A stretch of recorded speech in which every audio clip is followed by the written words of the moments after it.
Bom dia a todos, né? Pelo visto, nossa reunião vai ser muito animada, porque o bate-papo já começou, né? Mas, enfim, nós estamos hoje reunidos aqui virtualmente no Círculo Psicanalítico do Rio de Janeiro para apresentar a mesa redonda que justamente vai debater essa questão. Quem acredita na pulsão de morte?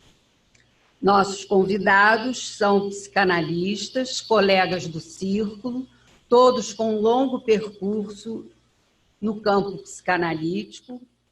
São eles Cláudia Garcia, Luiz Cláudio Figueiredo e Otávio Souza.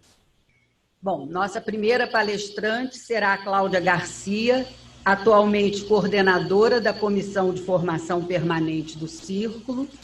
Cláudia foi professora associada do Departamento de Psicologia da PUC, Rio de Janeiro, por 40 anos.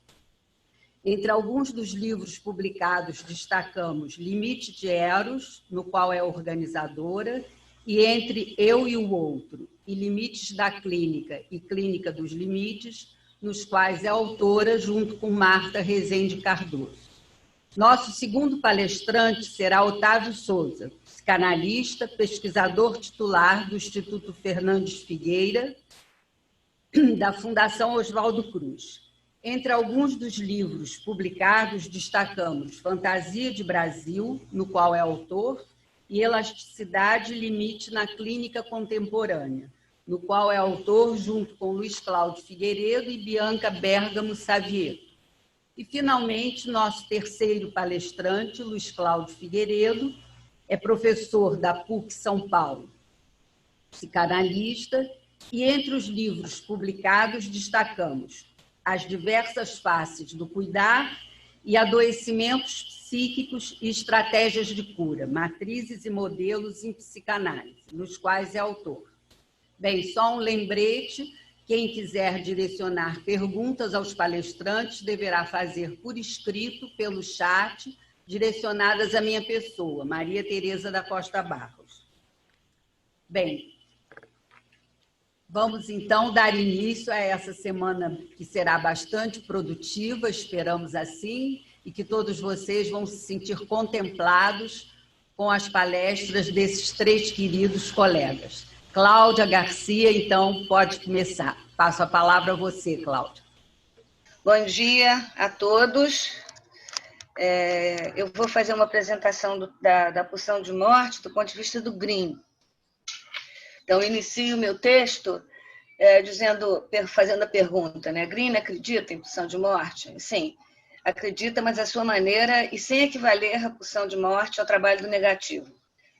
Redefinindo as inúmeras controvérsias que envolvem, referindo-se às inúmeras controvérsias que envolvem o conceito de pulsão de morte em Freud, que certamente não é uma unanimidade entre aqueles que praticam a psicanálise, Green acrescenta que, por outro lado, nos deparamos com sinais cada vez mais evidentes da ação da destrutividade na clínica, o que, por si só, exige uma maior discussão sobre essa questão, independentemente da posição de cada um, o que, na sua opinião, de qualquer maneira, requer uma retomada sempre do texto de 1920, do Freud. De fato, em vários momentos ao longo da sua obra, ele se debruça sobre o conceito de pulsão de morte em Freud, numa leitura original, em que diferenças e aproximações com o texto freudiano são apresentadas e sua formulação de um trabalho do negativo presente na ação da pulsão de morte é especificado, sem que sejam considerados os dois como equivalentes. Então, se falar em pulsão de morte, em Green, imediatamente faz a gente pensar em trabalho negativo, é preciso a gente se lembrar de que a relação entre eles não é linear nem é simples. E isso eu vou tentar mostrar para vocês ao longo do trabalho, desse meu trabalho, que se divide em duas partes. Na primeira parte, eu vou tentar mostrar as diferenças na concepção de pulsão de morte em Freud e Green. E na segunda parte, eu vou trabalhar principalmente com a questão do conceito de negativo em Green, lembrando sempre que não é sinônimo de pulsão de morte em Freud, né? Bom, em Pulsão de Morte, Narcisismo Negativo e Função Desobjetalizante, de 86, que é um artigo, na verdade, que antecede o trabalho do negativo. O trabalho do negativo, que é o texto principal onde o Green vai discutir o negativo, é de 1993. E esse artigo que eu vou trazer para vocês agora é de 86. Nele, Green dá continuidade à discussão que havia iniciado em 83 com a coletânea sobre narcisismo de vida e narcisismo de morte, apresentando uma análise metapsicológica nesse trabalho da segunda teoria pulsional, em que ele se refere às funções objetalizante e desobjetalizante, respectivamente atribuídas à pulsão de vida e pulsão de morte. Lembrando que Freud, no esboço, menciona uma função sexual, representante de Eros, e que se manifestaria através da libido, Green propõe, então, que a função autodestrutiva poderia representar para a pulsão de morte o que a função sexual representa para a pulsão de vida, né, para Eros. Acrescentando, no entanto, que, na sua opinião, e diferentemente de Freud, esta função não se expressaria automática e espontaneamente. Essa pulsão, quer dizer, a função destrutiva, né? Esta observação que aponta para uma posição emblemática do pensamento greeniano, que ele está falando aqui, na verdade, da importância do objeto, né? Essa observação ela é justificada no desenvolvimento do seu argumento quando ele afirma que a teoria das pulsões é uma categoria conceitual que se deriva da experiência clínica e, portanto, mesmo considerando as pulsões como entidades fundamentais, primeiras, tem-se que admitir que o objeto é o revelador das pulsões. Ele não aí é uma citação literal do Green, né? O objeto é o revelador das pulsões, ele não as cria, sem dúvida podemos dizer que é criado por elas, em parte, mas é a condição do seu vir a existir. E é através dessa existência que ele mesmo será criado, ainda já esteja lá. Aí que ele faz uma referência ao Winnicott, dizendo que ele está que essa seria uma explicação que o Winnicott daria do encontrar, criar.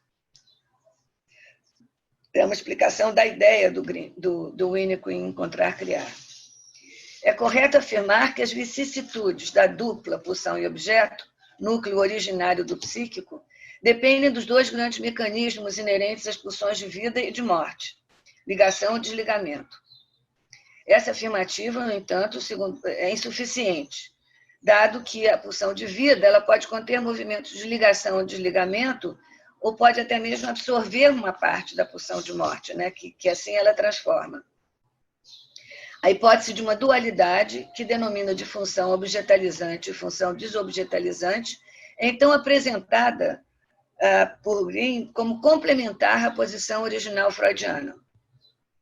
A meta essencial, na verdade, a meta essencial da pulsão de vida passa a ser o cumprimento da função objetalizante, da qual participam ligação e desligamento, que atua na criação de objetos e transformação de estruturas em objetos, tendo como única exigência a presença de um investimento significativo que possibilita que qualquer atividade psíquica, até mesmo o próprio investimento, possa ser objetalizado. A meta da pulsão de morte, por outro lado, é realizada pela função desobjetalizante, através do mecanismo de desligamento, representado no desinvestimento, que pode atingir não apenas as relações com objetos, mas também o próprio investimento. Eu aqui, de propósito, utilizo os termos função desobjetalizante, mecanismo de desligamento e o termo desinvestimento, porque são, enfim, vou tentar aqui diferenciá-los rapidamente. Ligação e desligamento são mecanismos das pulsões de vida e de morte. Função objetalizante e desobjetalizante, por sua vez, são funções que essas pulsões realizam. E desinvestimento, segundo Green, seria o termo adequado para a gente indicar o mecanismo de desligamento na pulsão de morte, que é o desinvestimento, né? Então, são três termos que, ao longo desse trabalho, a gente leva algum tempo para poder diferenciar, mas acho que é isso, que é disso que se trata. Então, são funções, são mecanismos, e o desinvestimento é o nome do mecanismo, né? Desse mecanismo de desligamento da pulsão de morte. Em geral, lidamos com manifestações psíquicas onde predomina a intricação pulsional, mas a destrutividade não intrincada também comparece na clínica contemporânea, onde o luto irredutível e as defesas intensas que provoca podem configurar a presença de um narcisismo negativo, movimento pulsional em busca do zero de tensão psíquica, expressão de uma função desobjetalizante radical.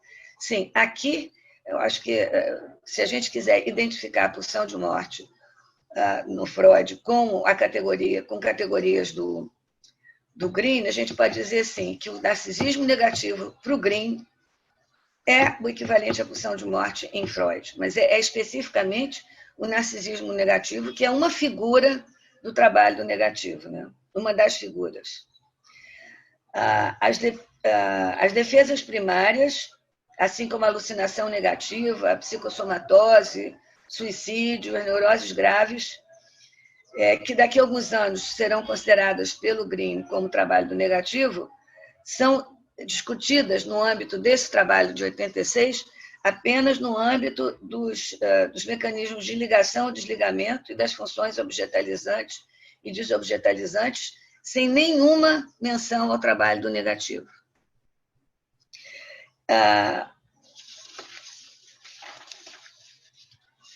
É no texto de 2000, se chama A Morte Dentro da Vida, que Green melhor explicita suas concordâncias e discordâncias em relação ao conceito de pulsão de morte em Freud.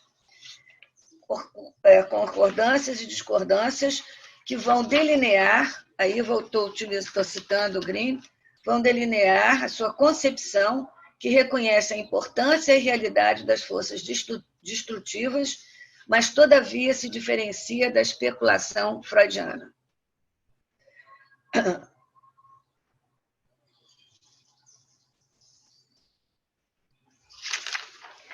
Iniciando por criticar a ressonância especulativa do termo pulsão de morte e sugerindo a sua substituição por pulsão de destruição de orientação interna e externa, Green afirma que não concorda com a tese freudiana sobre a origem endógena da destrutividade interna, que, diferentemente de Green, concebe como resultado de um movimento de expulsão da destrutividade que fracassa e retorna para si mesmo.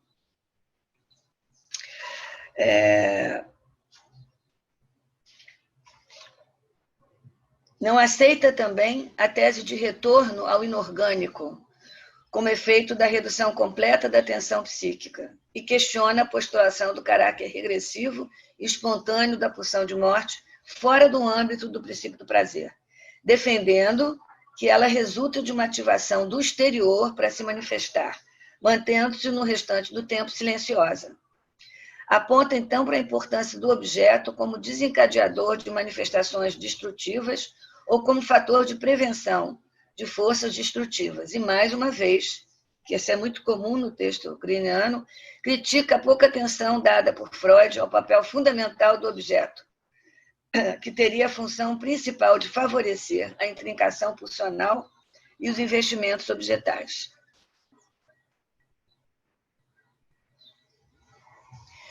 No final desse trabalho, desse texto, o Green se refere ao trabalho do negativo como a aspiração ao nada, enfim, uma tendência a deixar-o de existir, assim como o masoquismo, ao sentimento de culpa inconsciente e a reação terapêutica negativa, e a melancolia, a neuroxia e psicossomatoses, que seriam manifestações psíquicas que ele, então, só no final desse texto, denomina de representantes do trabalho do negativo. Então, esses dois trabalhos consistem essencialmente numa discussão do Green com o conceito de pulsão de morte em Freud. Só no final desse segundo é que ele se refere rapidamente ao trabalho do negativo, citando esses quadros clínicos. Tendo apontado, então, algumas concordâncias e discordâncias entre a posição freudiana e a posição greeniana no que diz respeito à pulsão de morte, passo, então, agora a apresentar algumas anotações, apontamentos, enfim, sobre o conceito de negativo em Green. O interesse do André Green pelo negativo se apresentou ainda na década de 60, nos seus primeiros trabalhos sobre narcisismo, resultante de sua prática clínica com casos que, já naquela época, apresentavam uma forte dificuldade de usufruir de um processo analítico dentro do modelo clássico. Assim, em Narcisismo Primário, Estado ou Estrutura, publicado originalmente em 67, mas que consta da coletânea, né? Narcisismo de Vida e Narcisismo de Morte, que é de 83. Nesse texto, relendo Freud, o Green se refere à expressão freudiana narcisismo primário, contida no esboço, a qual atribui uma dupla face. Apresenta a hipótese de um narcisismo como estado, definido a partir da qualidade do investimento eufórico, grandioso, onipotente, enfim, que resultaria da unificação das pulsões autoeróticas numa primeira totalidade egóica, e que seria esse narcisismo como estado, né, território dos dois destinos pulsionais mais primitivos, aquela volta sobre si mesmo e a transformação no oposto. Isso tudo estaria dentro do âmbito de um narcisismo como estado, né? Na verdade, é o narcisismo apresentado pelo Freud em 1914, né?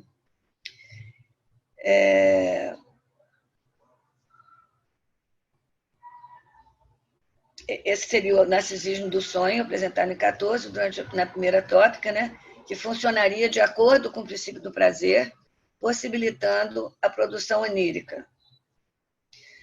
Agora eu vou passar a apresentação do narcisismo como estrutura. O narcisismo enquanto estrutura, por sua vez, seria o investimento original da mônada, eu e isso, indiferenciada, sem referência à unidade egóica, e definido não mais pela qualidade, como seria o caso do narcisismo do Estado, mas pela orientação do investimento pulsional, que, neste caso, tenderia ao zero de tensão psíquica. Este seria o narcisismo do sono, que poderia ter consequências positivas no caso de uma experiência de satisfação bem-sucedida, por exemplo, se apresentando, então, como narcisismo positivo, ou poderia ter consequências negativas, no caso de uma experiência mal-sucedida, se apresentando, então, como narcisismo negativo, em busca do zero de tensão. Então, resumindo, ele parte do narcisismo absoluto, lá do Freud, em 1940, que ele subdivide em narcisismo, estado e estrutura, se identificando com a definição do narcisismo como estrutura, que se caracteriza pela orientação do investimento, e não mais pela qualidade onipotente, enfim, eufórica do narcisismo, que seria própria do narcisismo estado, que seria a definição apresentada pelo Freud em 1914. A gente tem aqui, então, duas formas de entender o narcisismo, que vão se apresentar também como narcisismo positivo e negativo. Na verdade, essa opção de narcisismo negativo e positivo só se dá a partir da definição do narcisismo como estrutura. Na verdade, o Green várias vezes volta a repetir que a definição dele de narcisismo é a tendência à busca do zero de tensão psíquica, que pode se apresentar positivamente ou negativamente. E para exemplificar isso melhor, ele usa sempre a primeira experiência de satisfação, que eu não vou trazer aqui, né? Esses diferentes destinos do narcisismo dependem das vicissitudes da sua relação com o objeto, sempre, que é um postulado teórico clínico que se constitui numa das premissas básicas do pensamento greeniano, e que aqui aparece novamente apontando para a relação indissociável entre pulsão e objeto, ainda que neste contexto essa discussão estivesse sendo apresentada no campo em relação ao conceito de narcisismo, né? Então, ele mostra que, para a gente entender narcisismo em psicanálise, é absolutamente indispensável a consideração da relação com o objeto. É neste trabalho, portanto, que o negativo é mencionado pela primeira vez enquanto qualificativo do narcisismo, como narcisismo negativo, e designando o movimento da pulsão em busca do zero de tensão, em obediência ao princípio do nirvana, tendo um desfecho, no entanto, determinado pela relação com o objeto. O conceito de narcisismo negativo é uma das manifestações do trabalho do negativo, que é um tema exaustivamente destrinchado na coletânea homônima de 1993. Na justificativa da necessidade de se estudar o tema, Greene afirma que, incontestavelmente, a psicanálise é uma prática em que, mais do que qualquer outra, se torna visível a ação do negativo, o que explica a sua presença no texto freudiano desde os seus primórdios, e sugere, então, considerar o texto freudiano como uma construção que se dá entre o postulado inicial da neurose enquanto negativo da perversão e a confrontação com a reação terapêutica negativa, já lá pelo final no início da década de 20, né? Que, na verdade, detona, né, a virada teórica de 1920, da postulação da pulsão de morte, o que indiscutivelmente atesta a presença do negativo ao longo da construção freudiana. Ele remarca isso muito. É na coletânea Trabalho do Negativo, de 93, então, que vamos encontrar uma definição da expressão do negativo em psicanálise, depois de uma longa explicação por Greene do negativo, do significado negativo na filosofia hegeliana e na psicanálise lacaniana.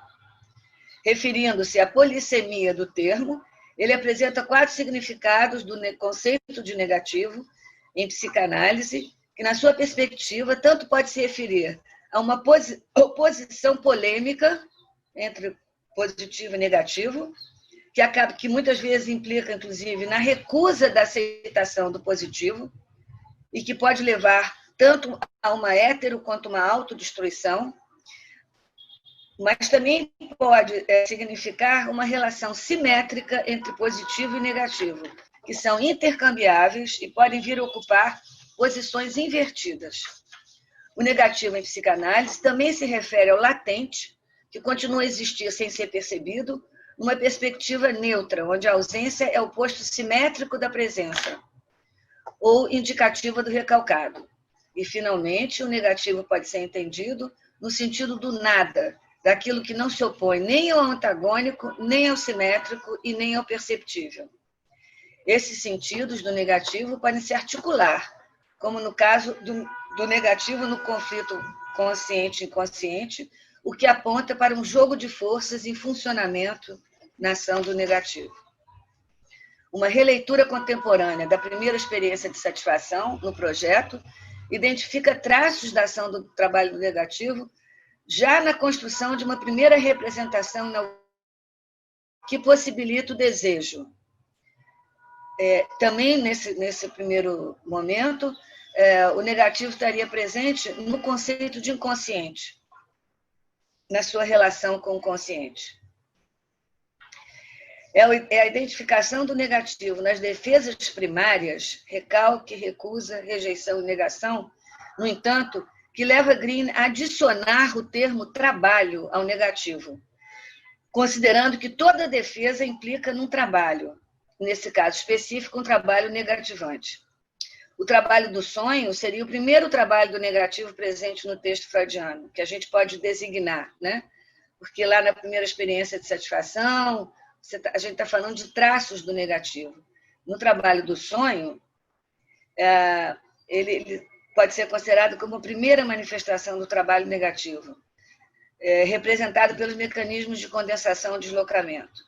Ainda no âmbito da primeira tópica, o trabalho do luto é uma atividade psíquica onde o trabalho do negativo atua intensamente, principalmente na versão melancólica, onde se dá uma dupla apresentação do negativo, no não saber o que se perdeu, por um lado, e na amputação de uma parte de si mesmo, na identificação inconsciente com o objeto perdido. Então, na melancolia, o negativo se apresenta de uma forma muito intensa, né? Mas é nas atividades psíquicas que se dão no campo da segunda teoria pulsional que a negatividade se apresenta de maneira mais destrutiva e mais evidente, muitas vezes como agressividade pura, desvinculada, justificando a compreensão do trabalho negativo desestruturante como expressão da pulsão de morte. Finalizando, o trabalho do negativo se apresenta no âmbito da primeira tópica, como território do inconsciente, e na segunda tópica, como expressão príncipes da pulsão de morte, que se manifesta de inúmeras maneiras. Referindo-se à ação negativa na clínica, nem lembra... Por favor, tem alguém com o microfone ligado. Por favor, desligar o microfone. Só a palestrante. Referindo-se à ação do negativo na clínica, o Green lembra que, no caso do negativo do recalque, a relação com o objeto é preservada e o acesso ao desejo recalcado permite a dissolução da transferência e a busca de uma satisfação possível. Por outro lado, nas situações em que predomina o negativo da reação terapêutica negativa, nos deparamos com a impossibilidade de renunciar à atualização do desejo em relação ao objeto na transferência, constantemente atacado pela sua recusa em aceder, num espaço analítico onde movimentos de hétero e autodestruição indicam a prevalência do narcisismo negativo, manifestação unívoca da pulsão de morte. Bom, eu estou mais ou menos terminando meu tempo, ainda tem muita coisa para dizer.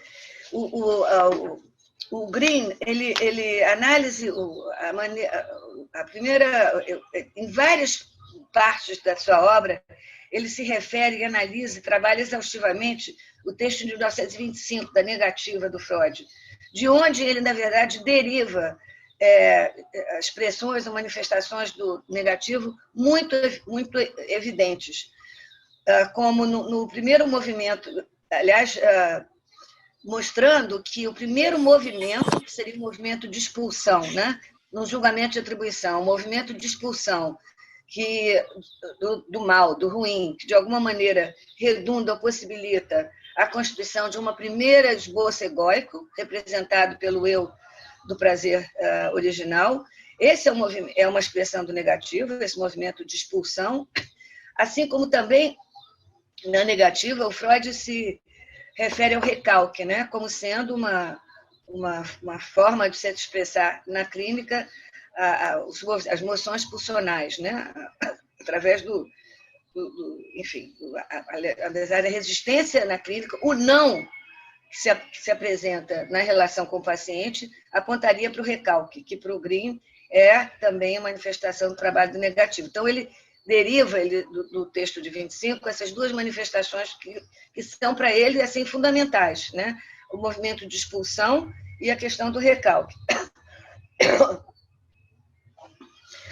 Por que é tão importante? Porque o movimento de expulsão, ao longo do texto, ele vai cada vez mais associar uma expressão da pulsão de morte, enquanto trabalho negativo, né? O trabalho negativo presente na expulsão de morte. Ao passo que o recalque, que faz parte desse conjunto de defesas primárias, para ele, aponta para um funcionamento egóico, estaria, portanto, fora do âmbito da segunda tópica e da pulsão de morte. Então, por isso, a negativa é tão importante para ele.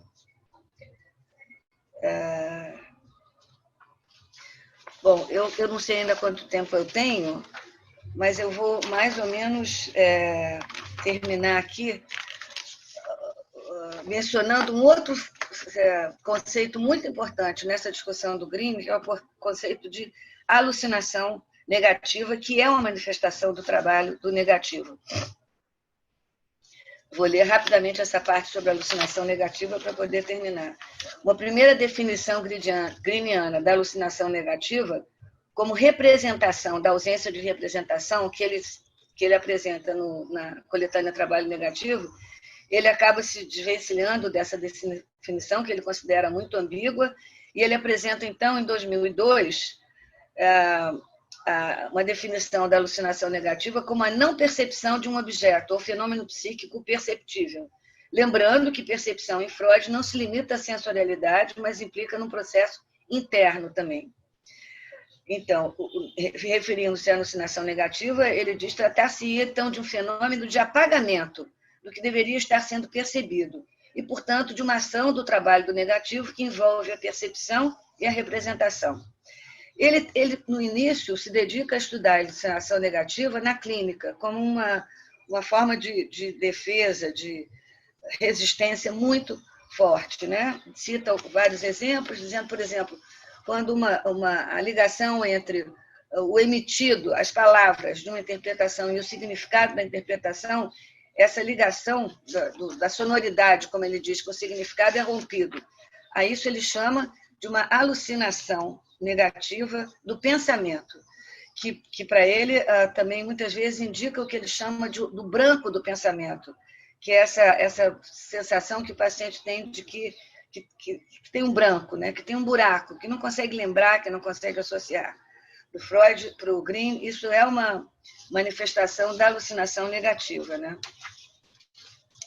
Então, apesar dele utilizar principalmente como uma defesa, né? Como uma reação, uma resistência à análise, ele também vai trabalhar com a alucinação negativa como um trabalho do negativo extremamente importante, né?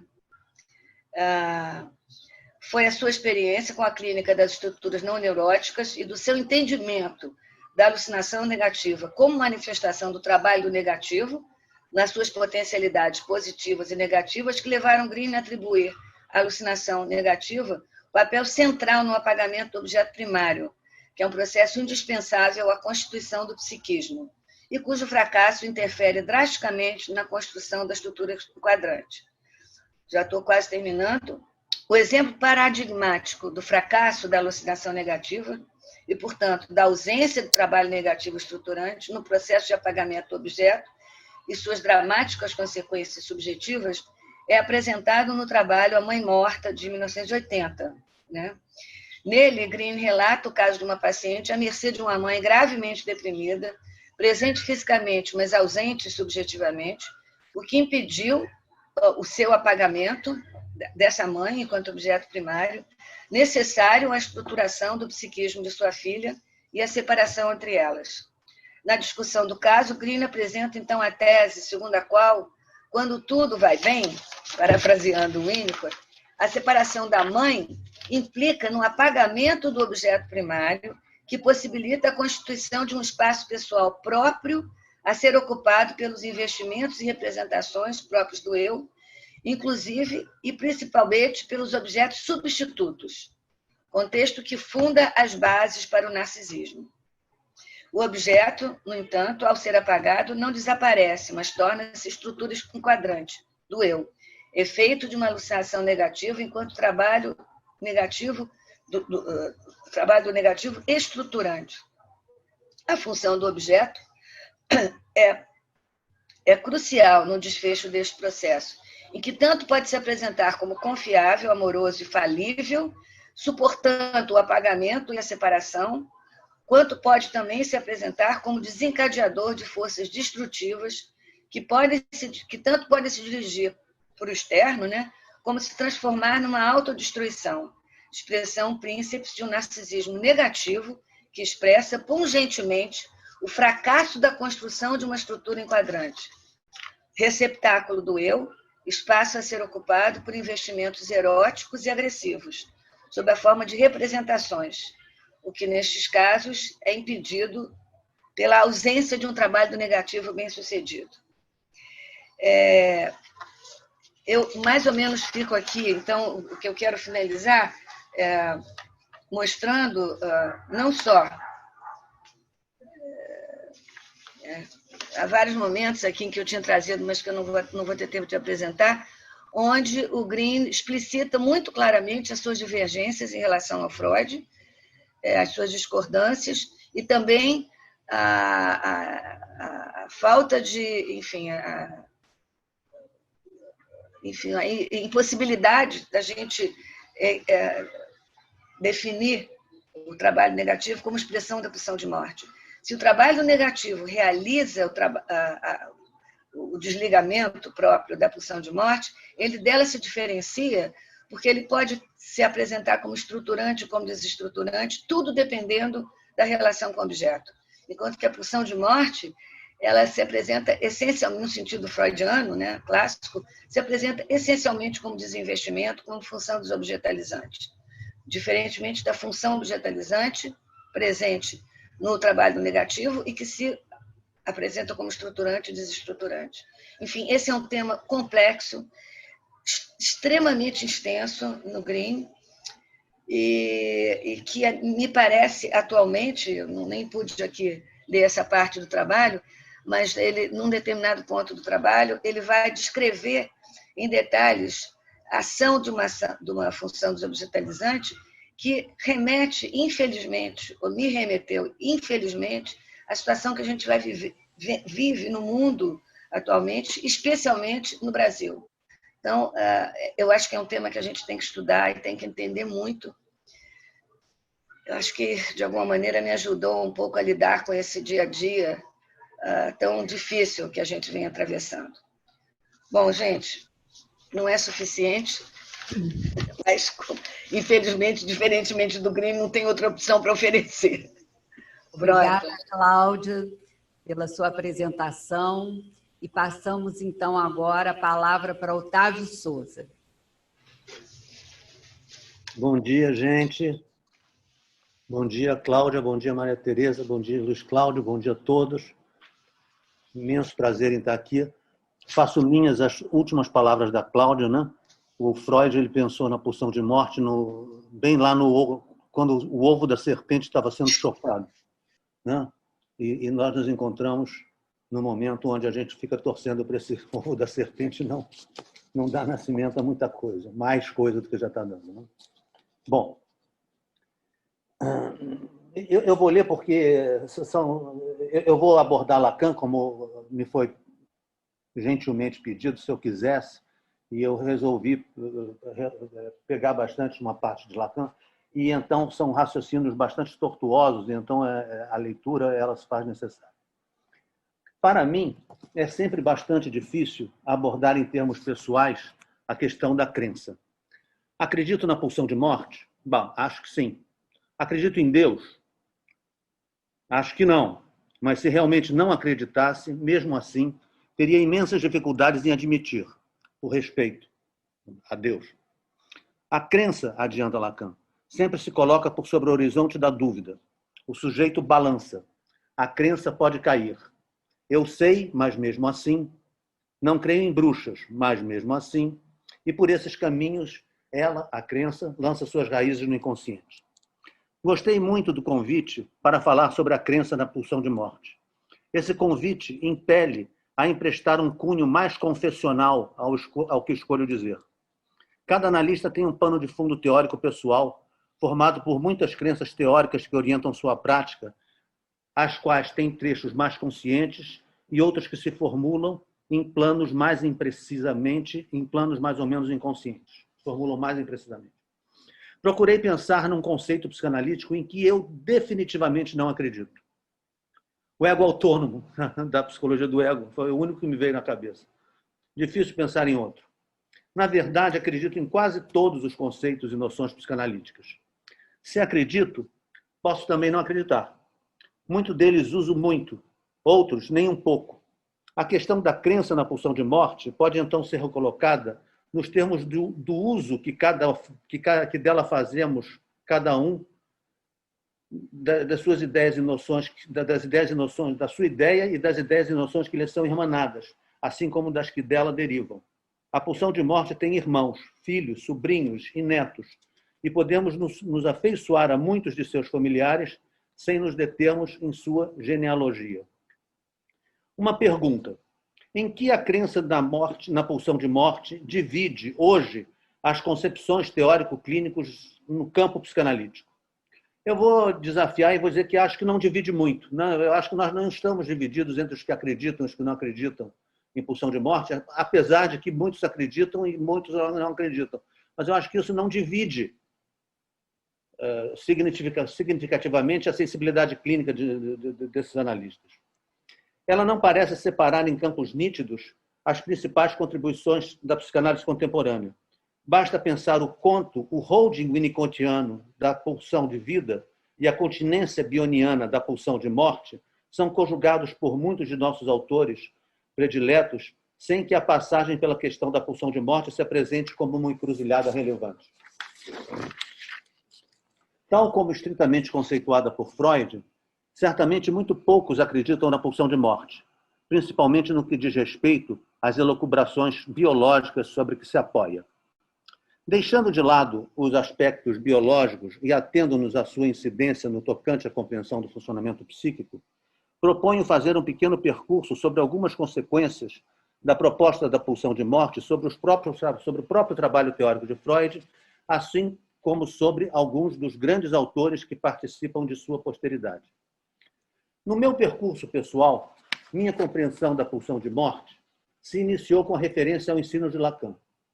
Essa referência fez com que as noções de desejo e gozo em sua relação com o real, em sua dimensão de impossível, implicação impensável sem a consideração do papel da pulsão de morte, se tornassem um norte que orienta a minha prática, e isso a despeito da inclusão de vários outros nortes que vieram a se exercer sobre o meu pensar.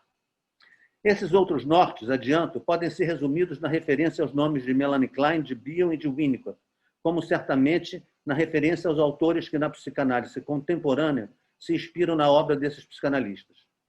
Integrar o ensino de Lacan a esses autores é uma tarefa difícil e que não me proponho nem de longe tentar. Na minha prática, convivem em sua heterogeneidade discordante, ao mesmo tempo que se misturam em paragens que não consigo claramente delinear.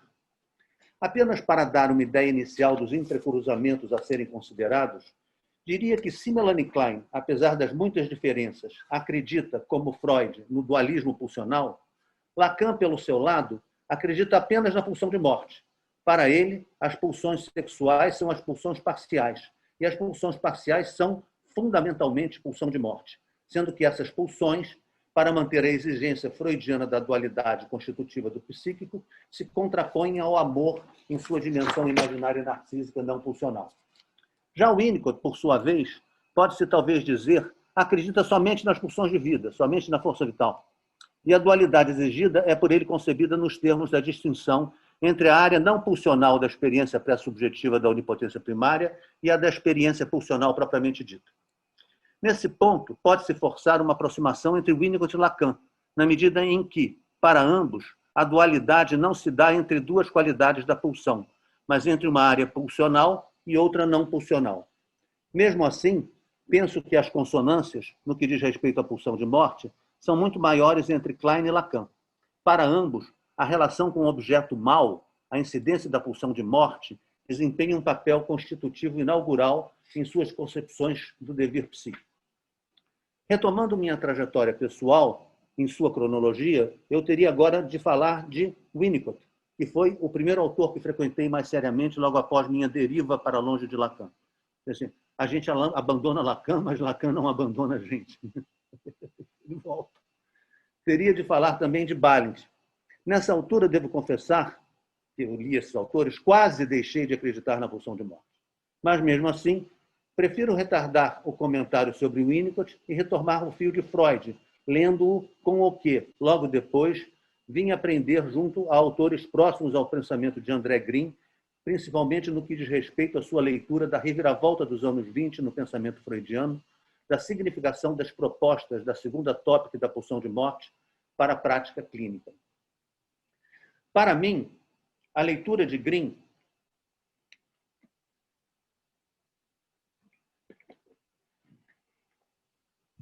tornou evidente o quanto a introdução da segunda tópica da pulsão de morte abriu caminho para uma consideração maior dos processos de simbolização na constituição subjetiva e na prática clínica, coisa que mal se podia entrever no âmbito da primeira tópica. É importante frisar, antes de adentrar a questão mais substancialmente, o quanto a luz lançada sobre os processos de simbolização pela segunda tópica é inaugural para a psicanálise contemporânea de um modo geral. Hoje em dia, todos pensamos em termos da simbolização do sofrimento traumático não simbolizado. Para muitos, essa sensibilidade da psicanálise contemporânea aos processos de simbolização tem início com a valorização do papel do meio ambiente na constituição da subjetividade, através principalmente, das contribuições de Winnicott sobre a atenção materna primária e de Bion sobre a reverie materna. Essa é uma avaliação da qual dificilmente se pode discordar. No entanto, o que Green revela é que a atenção ao fator do meio ambiente foi, por assim dizer, encomendada pela ousadia de Freud em fazer questão de incluir quase que à força a difícil hipótese da força destrutiva da pulsão de morte na concepção da segunda tópica. O que seria da segunda tópica sem sem o componente quase que externo da pulsão de morte. Né? A gente pode pensar numa pulsão, numa segunda tópica sem pulsão de morte. Bom, e ela seria muito diferente, mas as duas não nasceram juntas. Né? Na primeira tópica, não nasceram juntas, mas nasceram ao mesmo tempo. Na primeira tópica, pode-se dizer, os processos de simbolização são pressupostos, tidos como já dados. O inconsciente, como subsistema, é já, nele mesmo, articulado em representações. O inconsciente sempre se expressa, fala por entre as linhas, mas fala o tempo inteiro, na posição do seu abrir e do seu fechar. E todo o problema que se coloca para o analista é o de escutá-lo na trama do retorno do recalcado. É nessa medida que podemos considerá-lo como indestrutível. Lacan, desse ponto de vista, é um autor que privilegia a primeira tópica. O inconsciente lacaniano é forjado no terreno da primeira tópica, terreno este certamente complexificado pela elaboração radical dos achados da segunda tópica, os quais, por assim dizer, são rebatidos sobre a primeira tópica. Então, é como se você tem a primeira e a segunda tópica. Né? O Green faz assim, você tem a primeira e você tem a segunda, que é uma extensão e que continua e complexifica. O Lacan não, você tem a primeira e você baixa ela, a segunda sobre ela, e você fica com uma noção do inconsciente turbinado pela compulsão à repetição. Com a segunda tópica e a pulsão de morte, passamos a poder considerar os caminhos dos processos da simbolização primária pelos quais o inconsciente dinâmico da primeira tópica se constitui. Como também os caminhos pelos quais, pelo fracasso desse mesmo processo, ele pode chegar a não se constituir. O próprio desejo, inscrito nas trilhas traçadas pela história dos encontros e desencontros das experiências pulsionais, pode ficar ameaçado pela força destrutiva da pulsão de morte. As trilhas, as facilitações inconscientes, podem não chegar a se fazer, ou podem ser estilhaçadas ou submergidas pela invasão avassaladora das pulsões destrutivas. O movimento desejante do inconsciente dinâmico está sujeito aos resultados de um trabalho prévio de ligação. Isso é Freud, não é Lacan, hein? Realizado pelo ego em sua relação com o id e com a realidade. Trabalho de simbolização dos excessos pulsionais em conexão com os processos de fusão e desfusão das pulsões de vida e morte. Nesse ponto, é importante considerar a importância, né? Nesse ponto é importante considerar o deslocamento efetuado por Freud na posição dos processos de ligação nas duas tópicas. É por esse deslocamento que os processos primários de simbolização se tornam visíveis. Na primeira tópica, os processos de ligação operavam na passagem do princípio do prazer para o princípio de realidade, entre inconsciente e pré-consciente. Já na segunda tópica, os processos de ligação são chamados a incidir sobre o além do princípio do prazer, sobre os excessos energéticos da difusão pulsional no id, com vistas a possibilitar o funcionamento do próprio princípio do prazer e, por conseguinte, do inconsciente dinâmico. Os processos da energia desligada do inconsciente são possibilitados. Os processos de energia desligada do inconsciente são possibilitados por um trabalho prévio de ligação, encomendado pela compulsão à repetição. O inconsciente, propriamente dito, a rigor, passa a já ser tido como ligado. Ele antes era desligado na primeira tópica, na segunda tópica, ele é ligado pelo processo de ligação. A própria concepção do id, em sua diferença para com o inconsciente dinâmico, implica na necessidade de uma simbolização primária anterior ao trabalho de simbolização secundária efetuado pelo reconhecimento do desejo através da interpretação analítica, tal como pensada no âmbito da primeira tópica. Na segunda tópica, o id é concebido como um caldeirão pulsional sem representações, e o trabalho de simbolização, de ligação das noções pulsionais às representações, é pensado principalmente nos termos do trabalho de ligação do ego, como também pela fusão entre as pulsões de vida e de morte, ou até mesmo, conforme a leitura, pela compulsão à repetição. A esse respeito, Freud observa em seu artigo Angústia e Vida Pulsional, já no momento da segunda tópica. Não devemos exagerar a diferença entre o ego e o id. Presta atenção, que curioso, né? Não devemos exagerar a diferença entre o ego e o id. E não devemos ficar surpresos se o ego puder fazer com que sua influência alcance os processos do id. Ou seja, o ego se insere no id, mexe no id, né? E faz coisas no id. Não? O ego entra no id. A partir dessa observação, Freud passa ao comentário dos destinos da angústia a partir da proximidade ou da distância entre ego e id. Sem entrar em detalhes, é importante aqui ressaltar o quanto esse modo de conceber a dinâmica entre subsistemas do aparelho psíquico seria impensável na primeira tópica. Nesta última, o máximo que se poderia conceber a respeito da influência do pré-consciente sobre o inconsciente seria a censura e a devolução da representação ao inconsciente, o qual, por sua vez, trataria essa representação com seus próprios meios, deslocamento e condensação, à distância de qualquer influência do pré-consciente. No id, diferentemente, não há nem condensação nem deslocamento. No id não tem condensação e deslocamento. A ideia é a de um caldeirão de emoções pulsionais desprovidas. Emoções pulsionais é um termo que o Green enfatiza muito. Na segunda tópica, nós começamos a falar de emoções pulsionais e não mais de pulsões. E nisso o trabalho do ego é preponderante, nesse trabalho de fusionar, de fusionar pulsão de vida e pulsão de morte. Né? Nesse ponto, cabe nos determos sobre a importante diferença entre as leituras de Green e Lacan a respeito do valor teórico clínico das duas tópicas. Certamente, forçando um bocado as coisas, me arrisco a dizer, como já adiantei, que Lacan é um autor da primeira tópica, ao passo que Green é um autor da segunda.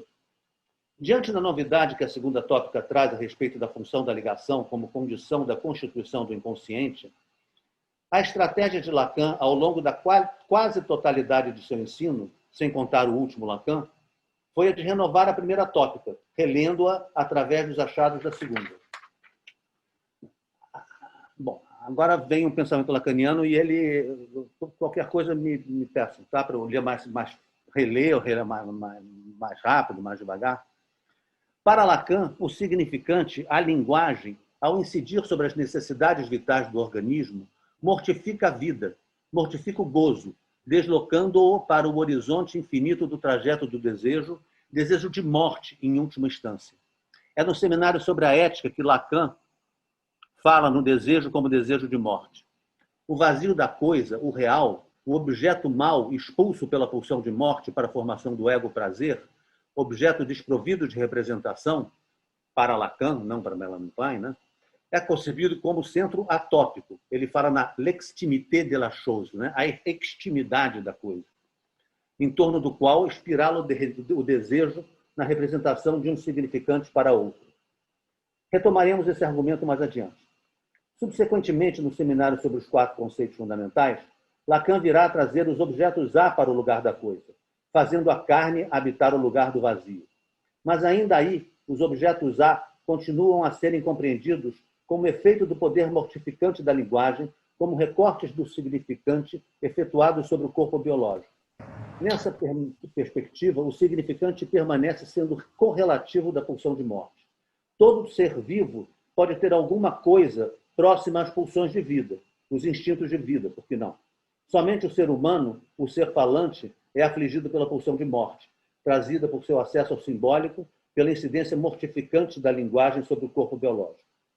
É nessa medida que me permito dizer que a lógica do significante efetua o rebatimento da segunda tópica da compulsão à repetição da pulsão de morte por sobre os mecanismos inconscientes do deslocamento e da condensação da primeira tópica. Para Lacan, a compulsão à repetição se dá através dos mecanismos inconscientes do deslocamento e da condensação. Dito de passagem, essa concepção certamente seria objeto de discussão na leitura greeniana da segunda tópica. Na perspectiva de Green, em sua teoria geral da representação, há uma distinção importante a ser feita entre compulsão à repetição e compulsão à simbolização. Mas o modo de Lacan compreender a compulsão à repetição lhe permite integrar a categoria do fora-representação da pulsão de morte ao mecanismo do recalcamento que ocorre entre o inconsciente dinâmico e o pré-consciente. Esse procedimento está na base da transformação da energética representacional de Freud na lógica do significante. Na lógica do significante, o movimento metaforonímico do deslocamento e da condensação é tido como um processo regido pela compulsão à repetição. A compulsão à repetição é concebida como o deslocamento metonímico do fora-representação da pulsão de morte, resto que não se deixa inscrever na série infinita das condensações metafóricas das realizações do desejo ao longo da vida do sujeito. São duas as observações a serem feitas sobre o destino da noção de ligação na lógica do significante.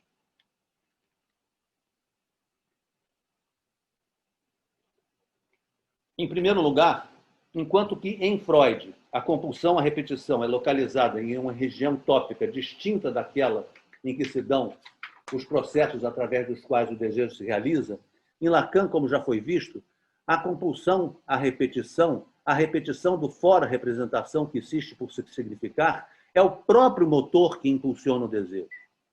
Paradoxalmente, para Lacan, o além do princípio do prazer é o que empresta movimento ao próprio princípio do prazer.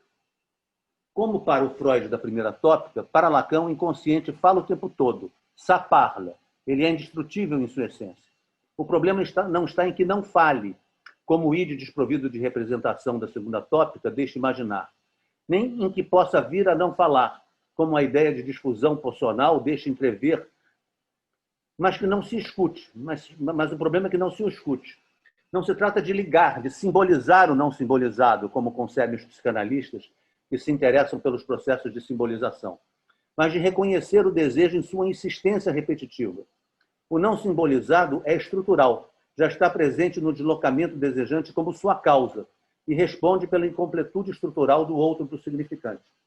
Cabe ao analista buscar, através da pontuação do não sentido, desfazer as ligações já fixadas nos sentidos impeditivos da trajetória sintótica do desejo em sua relação com o impossível. O analista não simboliza, ele, por assim dizer, dessimboliza. Se nesse ponto quiséssemos insistir na ideia de ligação em Lacan, o que se poderia dizer é que o movimento metaforonímico da repetição liga o não representado, o não sentido, da falta estrutural do outro. Contudo, e aqui se encontra a segunda observação sobre o destino da noção de ligação na lógica do significante, o movimento metaforonímico do desejo supõe uma operação prévia ao seu estabelecimento, a operação da metáfora paterna, que, esta sim, pode ser tomada como que permanece em Lacan na noção freudiana de ligação em sua acepção mais própria. Na lógica do significante, o lugar da ligação freudiana é a operação pela qual o sujeito, como efeito do significante, vem a ocupar uma posição singular na estrutura. Tal posição é determinada, em parte, pelo discurso familiar que antecede o sujeito, em outra parte, pela escolha defensiva que preside o posicionamento do sujeito em relação ao traumático do discurso familiar. Por isso mesmo, estrutura torna-se um termo muito mais apropriado do que o de ligação. A partir de seu posicionamento em relação ao nome do pai, o sujeito liga ao seu jeito, isso, o sujeito ao seu jeito. Foi um erro de digitação que eu gostei disso, o seu jeito. E o não simbolizado. O real fora fluído pela incompletude do simbólico, estruturando-se na neurose, na perversão ou na psicose. O sujeito não liga, mas é ele mesmo efeito da ligação do traumático de sua relação com o outro. A ligação, nesse caso, não se apresenta como um processo aberto ao seu devir, mas como posição singular do sujeito na estrutura. Na concepção não estrutural dos psicanalistas que se detêm nos processos de simbolização das experiências traumáticas,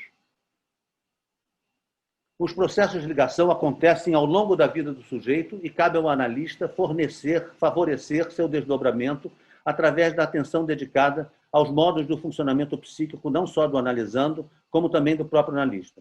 Diferentemente da concepção lacaniana do desejo do analista como o desejo de escutar a pura diferença da posição do sujeito face ao outro, entendem que o analista contribui nos processos de simbolização através do uso de sua própria análise, como também de sua imaginação. Não se trata apenas de escutar o ser simbolizado nas séries do desejo inconsciente, mas produzir essa mesma simbolização no encontro analítico. Cabe aqui uma observação sucinta sobre a diferença entre as concepções da oposição entre as pulsões de vida em Klein e Lacan. Para Klein, que com suas contribuições inaugura para a psicanálise o longo trabalho de elaboração que até hoje prossegue sobre a importância das relações objetais nos processos de simbolização, as pulsões de vida e de morte são igualmente atuantes no interior do aparelho psíquico e estão representadas ou presentificadas lado a lado, paralelamente, no mundo interno pelos objetos bons e pelos objetos maus, que são projetados e introjetados pelo ego. Para ela, a pulsão de morte não é silenciosa, ela está presente nos barulhos dos objetos maus. O desenvolvimento do sujeito, o processo de simbolização, é pensado nos termos da síntese dos objetos bons e maus, no objeto total, pelos processos reparatórios da posição depressiva. Lacan, por seu lado, apoiando-se nas observações de Freud sobre o mutismo da pulsão de morte, radicaliza a heterogeneidade da oposição, retirando-lhes o paralelismo presente em Klein. Para ele, os objetos bons são representados no eu-prazer, enquanto um objeto mau, como já foi dito, vem ocupar o lugar do real da coisa, sendo, nessa medida, irrepresentável. O objeto mau não é introjetado nem projetado. Ocupa o lugar de interioridade externa em relação ao conjunto das representações. Seu lugar é o lugar da falta da representação que não há. Por esse mesmo passo, o objeto mau se torna igualável ao objeto do desejo enquanto impossível. Como compreender essa equação? Em que medida o objeto do desejo é o objeto mau? Essa é uma coisa que a gente não percebe muito, né? Mas para Lacan, né, o objeto do desejo é o objeto mau. O objeto mau que é desejado. Ele é mau, ele é desejado porque estava sendo bom e quando acabou foi mal. Então, o que eu desejo é o mal, depois que acabou. Para Lacan, a própria experiência original de satisfação com o seio, por mais satisfatória que possa ter sido, independentemente de qualquer experiência de frustração, é marcada por uma insatisfação estrutural, efeito direto da incidência da ação mortificante do significante sobre o gozo do corpo. Bom, aqui eu vou pular um pouco. Não, vou lá. O significante, em sua função de corte, divide o gozo da experiência da satisfação originária entre o gozo obtido e o outro gozo que faltou, que Lacan irá chamar o gozo do outro. E o objeto do desejo é o objeto do gozo do outro. E ele é mau porque foi o outro quem gozou, não fui eu quem gozou.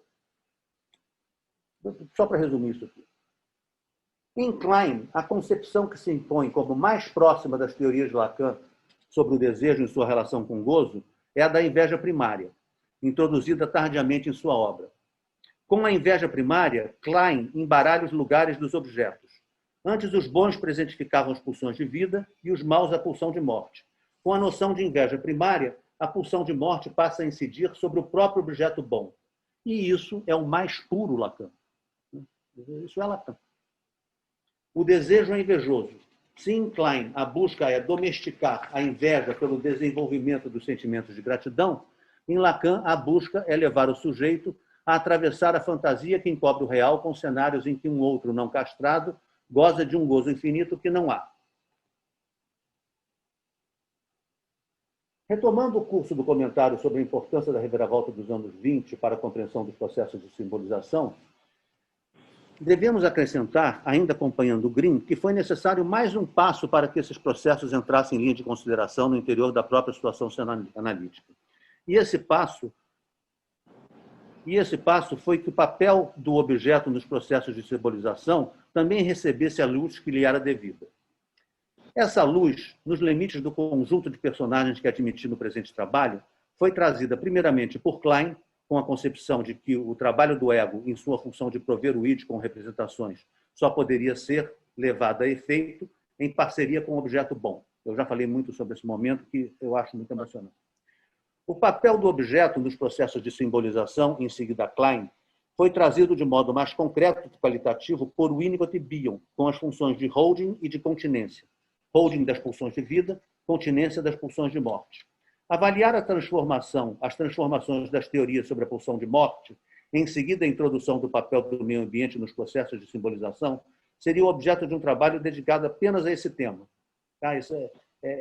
Eu acho que quem acredita na pulsão de morte, hoje acredita na pulsão de morte depois da consideração do meio ambiente. E depois da consideração do meio ambiente, a pulsão de morte, para continuar, ela teve que ser reelaborada, ou também pode ser rejeitada, e é isso que eu quero discutir aqui, me focando mais sobre o Winnicott, e isso de uma maneira sintética. Tá? Eu vou dar alguns exemplos de algumas complexificações propostas ao trabalho do Winnicott, tá? E vou querer concluir para a gente poder começar a discutir. Hoje, no entanto, vamos deter em apenas alguns comentários sobre o Winnicott. Winnicott, como se sabe, é o mais notável contraditor da pulsão de morte, a qual, para ele, é o correspondente, em psicanálise, à ideia de pecado original. Vamos gravar essa ideia de pecado original, porque o Grotstein vai retomar isso de uma maneira bem interessante. De seu ponto de vista, a pulsão de morte foi concebida por Freud e conservada por Klein devido à falta de atenção por eles dedicada ao fator das condições da dependência do sujeito em relação ao meio ambiente. Nessa medida, propõe uma compreensão dos componentes agressivos da subjetividade como um aspecto dos impulsos vitais, não derivado da raiva contra o objeto da pulsão de morte kleiniana, mas do caráter impiedoso do amor, do ruthless love, no início da vida, na indiferenciação entre eu e não eu. A agressividade, nessa medida, não visa o outro, mas o contato com as fontes vitais. Na sequência desse arrazoado, introduz um dos seus mais importantes conceitos, o do uso de objeto. O uso de objeto é a resposta de Winnicott à pulsão de morte. Assim, não se trata de agredir o objeto mal, se trata de usar o objeto. O uso do objeto é a resposta winnicottiana à pulsão de morte. Além das funções de holding, o outro materno também deve deixar-se usar pelo bebê, não se deixando destruir pelos aspectos agressivos de seu amor impiedoso. Ela não deve nem retaliar, nem se afastar, nem se deixar destruir. A agressividade deve ser enfrentada pelo outro cuidador, assim como pelo analista, nos termos da provisão ambiental. São imensas as consequências clínicas derivadas da concepção winnicottiana do uso do objeto. Eu acredito no uso do objeto também. Sou devoto tanto da pulsão de morte quanto do uso do objeto. São muito importantes. Não cabe aqui se aprofundar. A psicanálise mudou muito a partir de então. Para os limites do presente trabalho, no entanto, vão me deter em algumas observações de autores que, embora devedores do aporte winnicottiano, introduzem algumas complicações interessantes na avaliação da questão. Eu vou falar do Grotstein, vou falar do Green, vou falar do Roussillon e da Ian Abram. E vou terminar só com a exposição deles, e não vou comentar, mas eu quero dizer assim, que em todos esses momentos, alguma coisa da pulsão de morte foi chamada para pensar a questão do uso de objeto, para temperar a questão do uso do objeto. É isso que eu quero dizer, e eu vou descrever essas 4 intervenções e vou encerrar com a descrição delas sem mais comentários. James Grotstein, por exemplo, divide o panorama contemporâneo da psicanálise em 2 conjuntos maiores, o do pecado original e o da inocência original. De um lado, os psicanalistas que acreditam que o desenvolvimento do sujeito acontece a partir do pecado original do desejo. Do desejo da pulsão de morte, eu acrescentaria. Esse conjunto inclui Freud e Klein, e outros. De outro lado, aqueles que, como Winnicott, acreditam na inocência original do sujeito. Winnicott, Ferber, Sullivan e outros. Ele mesmo se posiciona como tendo um pé em cada uma dessas crenças. E ele acha que o Bion também. Eu acho que o Bion fica mais no do pecado original, mas ele acha que fica com o pé nas 2 crenças.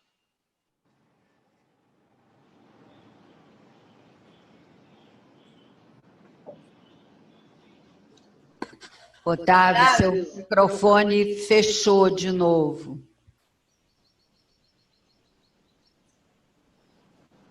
De um lado, de outro lado, aqueles que, como Winnicott, acreditam na inocência original do sujeito. Ele mesmo se posiciona como tendo um pé em cada uma dessas crenças. Adianta que, na maior parte das vezes, a interpretação empática com o sofrimento do sujeito, privilegiada pelos autores que creem na inocência do sujeito, é a mais recomendada.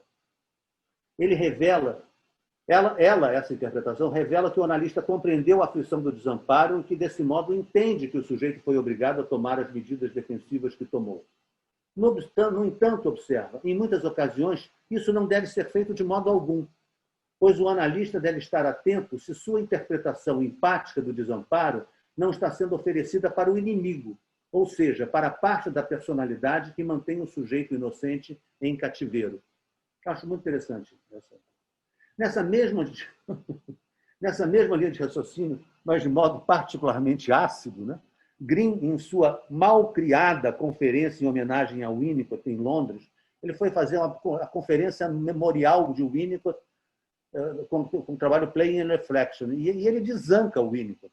Assim, os ingleses eles não sabiam nem o que dizer depois da conferência. Né? Isso é o Dr. Green que sempre nos surpreende, né? Mas nos faz pensar.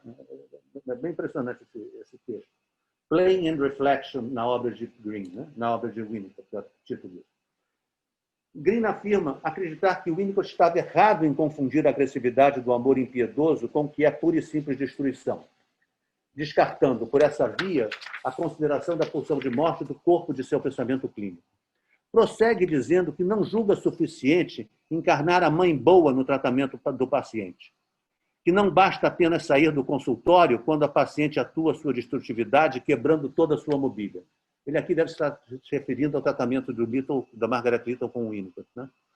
E conclui, deixem-me dizer que eu penso que é melhor saber contra qual inimigo se está lutando do que procurar salvá-lo, mostrando-lhe que você não foi destruído, ou que a mãe boa ainda está presente. Bom, então essa é a situação de Green. Em outra linha de raciocínio, de pessoas mais próximas e mais amigáveis, muito mais próximas a Winnicott, né? Eu vou destacar o Roussillon e, finalmente, a Diane Abram. Eu não conheço ninguém mais winnicottiano do que a Diane Abram. Né? E, no entanto, ela traz alguns aportes que eu acho que aproximam o Winnicott de uma certa ideia de fixação nos objetos maus kleinianos. Roussillon, em outra linha de raciocínio, é interessante observar alguns desdobramentos que autores mais próximos ao Winnicott propõem da noção do uso de objetos. Penso em Roussillon e Abram. Acredito que algumas das elaborações por eles sugeridas no sentido de estender as implicações do uso do objeto não deixam de trazer para esse campo conceitual noções bem próximas das que a crença na pulsão de morte pode vir a sugerir. Roussillon, para valorizar a função do uso do objeto no momento da saída da onipotência primária para a integração do self, momento em que o sujeito realiza sua relação de dependência através da diferenciação entre eu e não eu, adianta a hipótese de que essa saída não se faz pela desilusão progressiva das frustrações que a mãe suficientemente boa deixa o bebê, no seu ritmo, experimentar. Nesse ponto, introduz a noção de onipotência negativa, a qual, ao contrário da experiência de onipotência positiva, em que o bebê tem a ilusão de ser o criador do seio, designa a experiência da ilusão do bebê de estar na origem de tudo o que é mal. Bom, isso é uma função de morte. A função materna do uso do objeto que não se deixa destruir, desilude o bebê de sua experiência de onipotência negativa e lhe permite, pela sobrevivência aos ataques destrutivos do amor impiedoso, o acesso ao objeto como diferente do eu. Não posso deixar de enxergar nessa hipótese da onipotência negativa a entrada da pulsão de morte pela porta dos fundos da noção de uso do objeto construída para rejeitá-lo. Diane Abram, por sua vez, propõe uma extensão da teoria do uso do objeto, trazendo a ideia da internalização pelo bebê da mãe que sobrevive e também da mãe que não sobrevive aos ataques agressivos do amor impiedoso. Esses são os objetos sobreviventes e os objetos não sobreviventes. Ela nomeia os objetos sobreviventes e objetos não sobreviventes, os objetos moribundos. Admite a proximidade desses conceitos com os de objeto bom e objeto mau de Melanie Klein. Procura distanciá-los das concepções kleinianas da pulsão de vida e morte, enfatizando a efetividade concreta do vivido das relações com o objeto primário, em detrimento das projeções das pulsões inatas de vida e morte. Mas, mesmo assim, a ideia de um objeto moribundo no mundo interno convida o analista a ter de pensar em estratégias diferentes das de apenas não se deixar destruir pela agressividade do analisando, pois no mundo interno do sujeito passam a coexistir partes inocentes e partes não tão inocentes assim, partes inimigas que se trata de enfrentar e não apenas de sobreviver. Diane Abram parece, nessa passagem, pensar com Winnicott, mas não sem algum tempero de pulsão de morte. Bom, era isso. Obrigado. Obrigado, Otávio. Passamos a palavra para Luiz Cláudio Figueiredo. É um enorme prazer para mim estar aqui Bom com dia a Cláudia e o Otávio, dois grandes amigos. E quando eu ingressei no círculo, a minha ideia era exatamente poder estar com eles ou com outros amigos também em situações dessa. E eu vou falar alguma coisa que vai já, de uma certa maneira, introduzir um elemento de discussão. Eu não vou fazer, como a Cláudia, uma reconstituição do pensamento de um autor, e também não vou fazer, como o Otávio, uma coisa mais complexa, bem mais complexa, que é a reconstituição de uma problemática que envolve muitos autores e que envolve muitos autores muito diferentes, que ele domina muito bem, ele conhece muito bem. Então, é uma trajetória extraordinária que ele nos pôde apresentar a partir da sua experiência pessoal, das suas leituras, mas também do pensamento de todos esses autores importantes. Eu tomei essa oportunidade realmente ao pé da letra. Eu vou falar de uma posição pessoal. Não vou entrar na discussão de autores, não vou mencionar praticamente ninguém. Não porque não acredite, não os estude, mas porque eu entendi que essa provocação, quem acredita em pulsão de morte, me obrigava a realmente falar a partir da crença, de por que acreditar e de por que não acreditar. Então, eu vou começar dizendo o seguinte: eu acredito. Eu acredito, ou melhor, eu me sinto confortável na clínica com a ideia de um funcionamento psíquico além do princípio de prazer. Porque o subtítulo desse nosso encontro é 100 anos de investigação psicanalítica. Bom, e há 100 anos o Freud publicava o Além do Princípio de Prazer. Dentro dessa obra aparece também o conceito de pulsão de morte, mas aparecem muitas outras coisas extremamente importantes que podem, inclusive, ser consideradas, mesmo por quem não acredite tanto assim na pulsão de morte. Mas eu vou dizer, eu acredito ou me sinto confortável na clínica com a ideia de um funcionamento psíquico além do princípio de prazer. E, ao mesmo tempo, eu já não me sinto assim tão confortável com a ideia de uma pulsão de morte, ou pulsões de morte. E eu preciso fazer uma pequena digressão. A noção de conforto relacionado às teorias na psicanálise e aos usos que nós podemos fazer dessas teorias. Do meu ponto de vista, a verdade, se é que existem verdades na psicanálise, estão em outro lugar, e não em suas teorias, e menos ainda nas suas teorias metapsicológicas. Elas são importantes, elas podem nos ajudar, embora também possam nos atrapalhar demais no nosso trabalho prático da nossa clínica. Mas, enfim, eu acho que para que elas nos ajudem, elas precisam ser confortáveis para nós. Antes de nós começarmos a nossa conversa, eu ouvia 2 colegas e um deles falava que não se sente nada confortável com a ideia de pulsão de morte.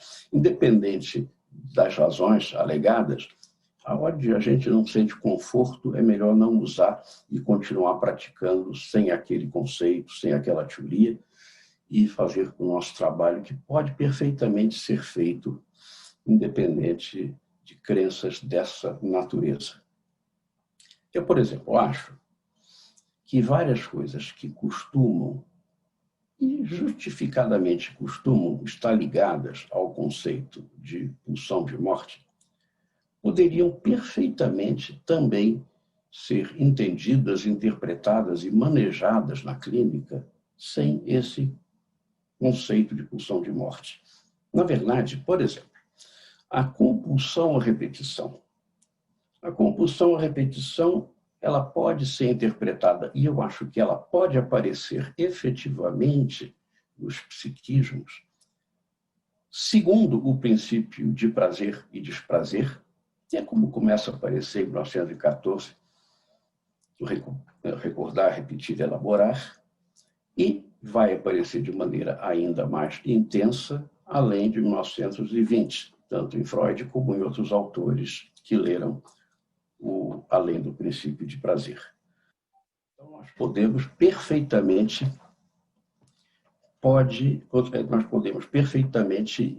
lidar com a compulsão à repetição, diferenciando aquilo que se deve ao princípio de prazer, desprazer, e aquilo que está além do princípio de prazer e desprazer. A destrutividade, nós vimos tanto na fala da Cláudia quanto na fala do Otávio, tanto a destrutividade quanto a autodestrutividade também pode ser enfocada segundo o princípio de prazer e desprazer, como também, de maneira ainda mais intensa, no além do princípio de prazer, na problemática dos desligamentos ou da desobjetalização, conforme nós vimos no Green. Do mesmo modo, a reação terapêutica negativa, aliás, as resistências em geral, todo esse trabalho do negativo, conforme nos apresentou a Cláudia, falando do Green, eu acho que toda essa problemática das resistências e, em particular, da reação terapêutica negativa, também pode ser trabalhada segundo o princípio de prazer e desprazer e além do princípio de prazer. E existem textos importantíssimos. Por exemplo, o texto da Joan Rivière faz um uso maravilhoso da pulsão de morte ou do além do princípio de prazer para falar da reação terapêutica negativa. Mas é um texto também muito interessante, menos famoso, talvez menos interessante do que o outro, mas também interessante, que é o da Karen Horney, onde a reação terapêutica negativa é trabalhada sem levar em conta a pulsão de morte ou o além do princípio de prazer. A problemática do superego, ou do supereu, inclusive o supereu severo, e o supereu arcaico kleiniano, novamente, pode ser pensado segundo o princípio de prazer e desprazer e além do princípio de prazer. E, finalmente, toda a problemática das regressões. Também nós podemos pensar a regressão por uma via freudiana como regressão ao inanimado, regressão à morte, regressão ao inerte, como podemos pensar numa viagem mais ferenziana, como regressão ao berço da vida, que é o que o Ferenczi desenvolve naquele texto incrível, biopsicológico, não é metabiopsicológico, que é o Thalassa. Então, nós podemos também pensar as regressões segundo um princípio de prazer, ou um princípio de repouso, mas de retorno às fontes da vida, como para além do princípio de prazer, levando eventualmente à regressão ao inerte. Ou seja, a mim me parece que quando eu trabalho na clínica, pensando que existe um funcionamento psíquico que ocorre segundo o princípio de prazer, mas existe também um funcionamento psíquico que ocorre para além do princípio de prazer, eu me torno mais apto a fazer um diagnóstico diferencial que me ajuda muito no acompanhamento clínico dos pacientes, identificando aquilo que realmente pode funcionar de acordo com um princípio ou que necessariamente me leva para além desse princípio, que é o além do princípio de prazer. Então, eu me sinto confortável, eu me sinto ajudado por essa diferenciação, que é sugerida pelo Freud como uma especulação no livro de 1920 e que vai se tornando, para ele mesmo, e principalmente para outros autores, vai se tornando muito mais do que uma especulação nos anos seguintes e vai entrando, digamos, mais claramente na clínica, no pensamento clínico, como nós sabemos, muitos autores que foram, inclusive, citados aqui, tanto pela Cláudia quanto uma boa parte dos autores citados pelo Otávio. Então, se por um lado eu acho que essa diferenciação me é confortável porque me ajuda a ver aquilo onde o prazer e o desprazer produzem efeitos psíquicos, e, ao mesmo tempo, consigo identificar tanto pacientes como momentos do trabalho clínico em que eu preciso ir além do princípio de prazer e ver que o que está em jogo ali é vida e morte, é ruptura e ligação, é constituição ou dissolução de uma constituição psíquica. Pois bem, isso daí me torna, digamos, adepto dessa diferenciação e por isso eu me sinto confortável com essa proposta. Já a ideia de pulsão de morte, que aparece no texto de 20, mas não é a única, eu acho que ela já me produz um certo desconforto. Eu compreendo perfeitamente as razões do nome, e embora, como eu disse, é possível, por exemplo, pensar a regressão não para o inerte, não para a morte, não para o inanimado, mas uma regressão para o repouso, a regressão para um estado de uma relativa bem-aventurança, mas para as origens da vida, para uma espécie de berço, né? De onde as coisas podem vir ou ser reconstituídas. Mas o que me incomoda, apesar de eu entender a razão do nome, são os riscos que nos advêm com a crença na pulsão de morte. Em primeiro lugar, eu receio que muitas vezes a noção de pulsão de morte ela nos apareça como uma solução verbalista, ou seja, dessas coisas que de fato não explicam nada, apenas nos deixam com a sensação de que alguma coisa foi explicada. Eu sempre me lembro daquela peça, como todas as peças do Molière, muito engraçada, que é o Doente Imaginário, aonde numa conversa com o médico, né, um hipocondríaco conversando com o médico, e ali aparece a ideia de que o ópio faz dormir por conta de suas virtudes dormitivas. Não é? Isso daí é o paradigma, digamos, de uma falsa explicação, de uma explicação verbalista. A mim me parece que, claro, nós sabemos que nós todos vamos morrer, de que existem processos mortíferos, destrutivos, autodestrutivos, regressivos, enfim, resistenciais, a reação terapêutica aparece. Ou seja, nós sabemos de tudo isso. Mas simplesmente atribuir tudo isso à pulsão de morte pode, afinal de contas, fechar a conversa, interromper o pensamento. E ao invés de nós investigarmos, por exemplo, aonde é que estão realmente os impasses, as dificuldades, os entraves, inclusive as resistências do próprio analista, nós recorremos a essa solução verbalista, as virtudes dormitivas do ópio, não é? Como no Doente Imaginário. E com isso, a ideia da pulsão de morte ela pode funcionar para encobrir os nossos fracassos clínicos. Então, atribuirmos à pulsão de morte determinados maus sucessos do nosso trabalho não nos ajuda em nada, nem aos nossos analisandos, e realmente parece que vem aí um falso conforto, que é o conforto da solução verbalista.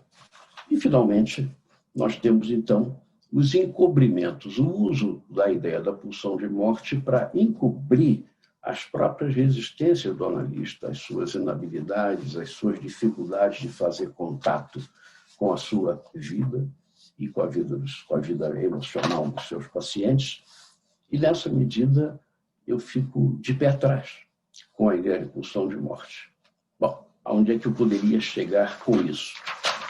Seria a ideia de que, sim, nós temos um além do princípio do prazer e desprazer, e que esse além do princípio de prazer e desprazer pode, eventualmente, produzir efeitos mortíferos, regressivos, resistenciais, e tudo aquilo que nós já vimos, sem que a gente precise, digamos assim, confiar de maneira intensa, absoluta, cega, na existência de uma pulsão de morte. Por quê?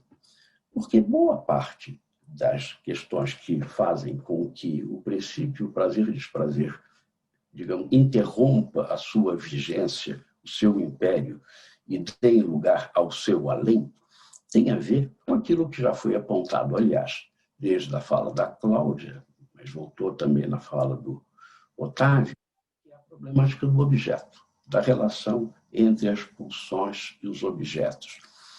Nós temos, então, que levar em conta, pelo menos mesmo acreditando ou fazendo uso da ideia da pulsão de morte, nós precisamos levar em conta a problemática do ambiente e dos objetos, ou seja, o além do princípio de prazer, diretamente ligado à problemática do traumático, das relações adversas com o ambiente e com os objetos. Ou seja, as nossas experiências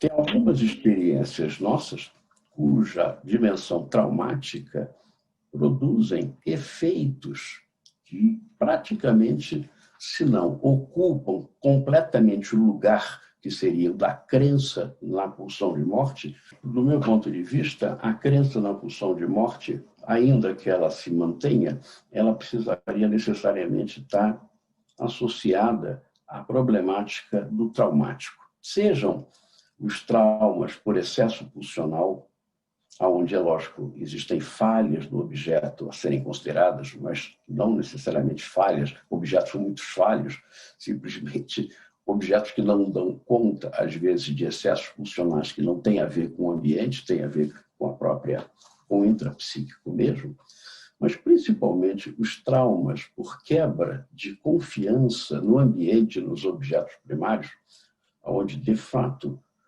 o excesso pulsional acontece, mas antes dele existe essa quebra de confiança e essa impossibilidade do objeto cumprir as suas funções de ligação, de continência, de transformação, de constituição de uma mente capaz de processar, de elaborar, de transformar esses movimentos pulsionais e as fantasias inconscientes a eles associadas. Então, aí nós vamos ver a possibilidade da pulsão de morte aparecer, ou algo que se pode chamar de pulsão de morte aparecer, sem que a gente precise, digamos, acreditar, fazer uma aposta. O Otávio falou que ia acreditar em Deus. Uma vez conversando comigo e com o Paulo Sérgio, ele falava que é diferente acreditar em Deus, acreditar no Papai Noel e acreditar no coelhinho da Páscoa, né? Então, eu acho que, do meu ponto de vista, é melhor que a gente possa acreditar na pulsão de morte dessa maneira, digamos, um pouco reduzida e até jocosa, que fica entre o Papai Noel e o coelhinho da Páscoa, mas sempre ligada, sempre integrada a um pensamento das relações das pulsões com os objetos e, principalmente, das relações adversas com os objetos. Então, a problemática do traumático, e talvez com isso, Otávio, eu não sei se você concordaria, mas tanto a posição do Winnicott, que não aposta, não acredita na pulsão de morte, como, então, esses winnicottianos, como a Iá Abraham e também o Roussillon, possa ficar mais compreensível. Ou seja, o Roussillon não chega a falar em pulsão de morte efetivamente, embora não seja a tônica dele, mas, na verdade, a grande problemática dele é o traumático. São as relações adversas, né, do sujeito com o seu ambiente e com os seus objetos. Então, neste contexto, eu acho que a fala sobre a pulsão de morte ela pode entrar sem que a gente crie, digamos, em torno da pulsão de morte uma crença forte, uma crença fundamental. Não é, Fê? Entra na nossa metapsicologia, pode se tornar confortável para nós, sem que a gente fique obrigado a defender essa crença no plano metapsicológico. Se é que faz sentido defender alguma crença no plano metapsicológico? Eu sempre acho que não. Mas aí eu iria com a seguinte questão: o que se perde com uma certa descrença na pulsão de morte?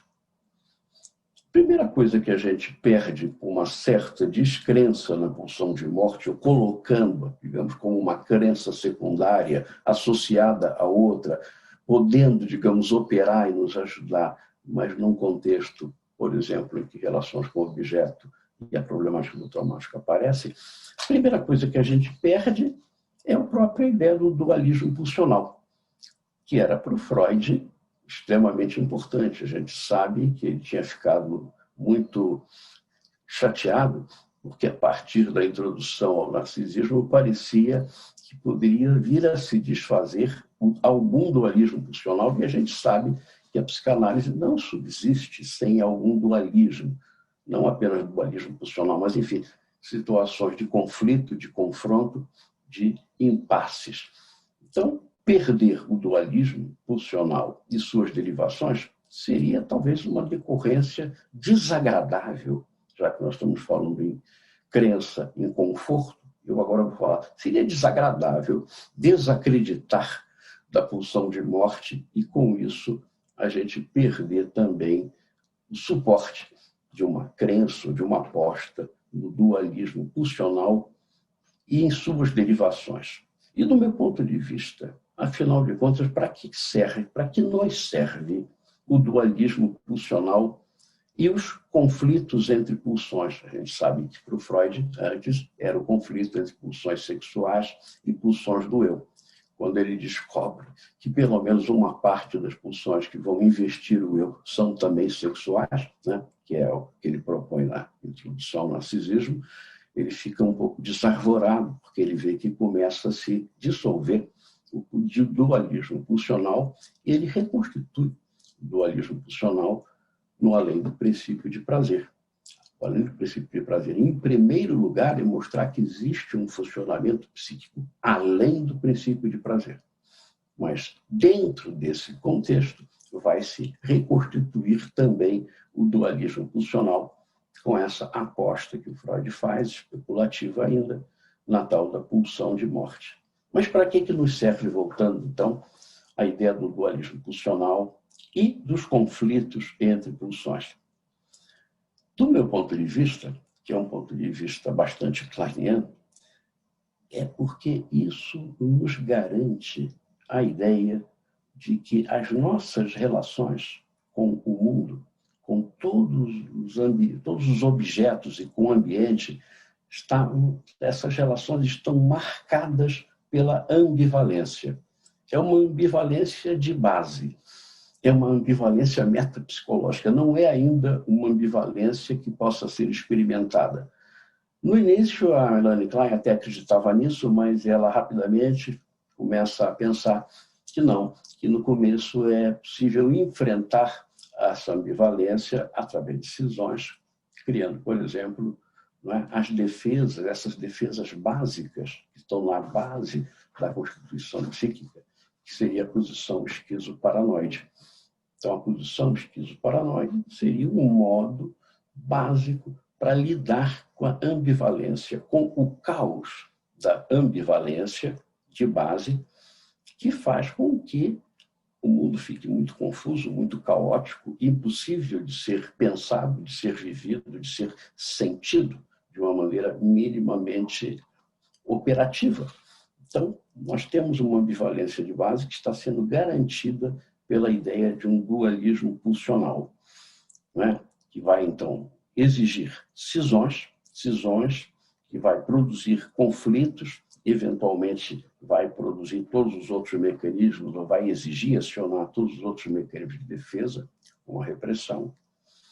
E isso tudo é fundamental para que a gente entenda a constituição psíquica e também os adoecimentos. Ou seja, as nossas ideias sobre como o psiquismo se constitui e sobre os adoecimentos, sobre o campo psicopatológico, ficariam bastante debilitadas, ou quase que impedidas, se a gente acabasse abrindo mão dessa ambivalência de base. Nós também precisaríamos levar em conta a outra perda, que é não conseguir mais entender quadros clínicos onde processos, por exemplo, de defusão pulsional estão operando. onde pulsões antagônicas concentram-se em determinados objetos ou em certas regiões do psiquismo e produzem figuras absolutamente ou aterrorizantes ou salvíficas, mas, enfim, tem toda uma problemática da mente primordial que ficaria muito difícil de ser pensada. Ela nunca vai poder ser mais do que pensada, porque a gente não vai ter acesso direto a ela. Certamente será importante pensar a mente primordial e seus momentos primordiais de constituição e para a nossa prática clínica, mesmo que a gente esteja lidando com sujeitos mais ou menos mais adultos, digamos assim. Então, o campo da psicopatologia ficaria também muito prejudicado se nós tivéssemos que abrir mão do dualismo pulsional. Então, nessa medida, eu me poria na seguinte posição.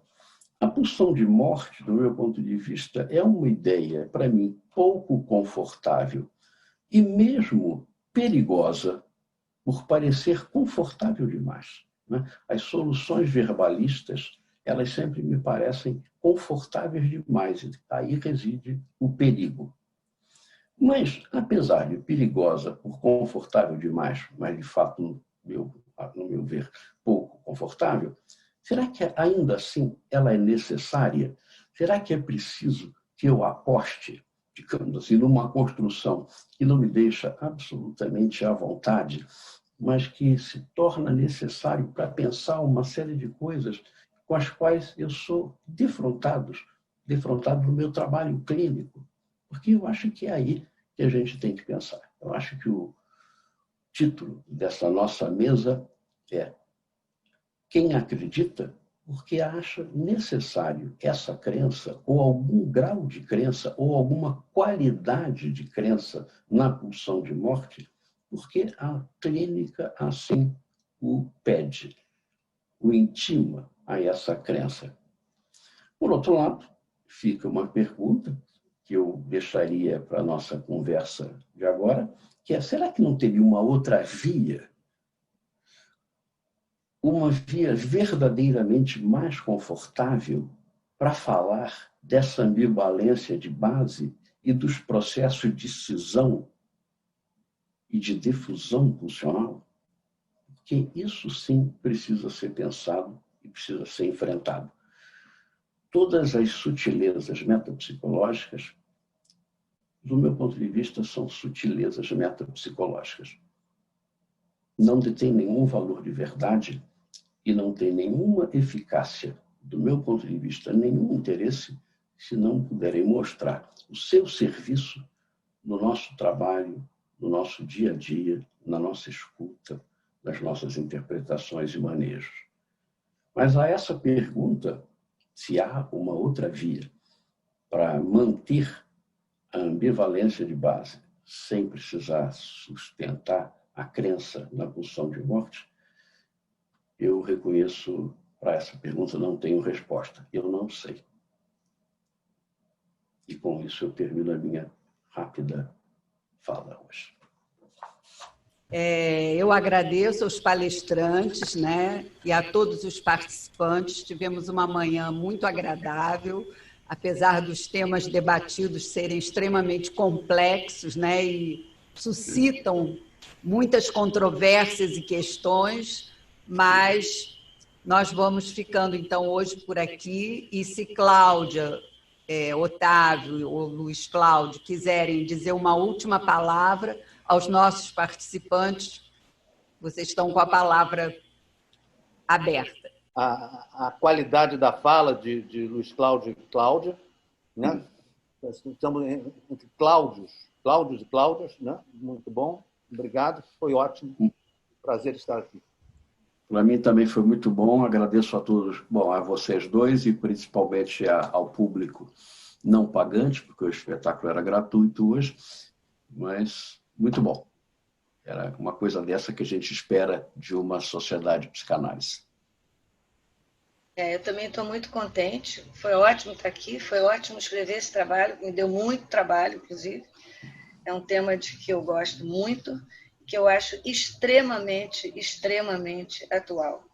Eu ia fazer um comentário no final do Tive Tempo de 2 publicações do Green, uma de 2007, que é sobre pulsão de morte em Freud exclusivamente, e outra de 2010, onde ele...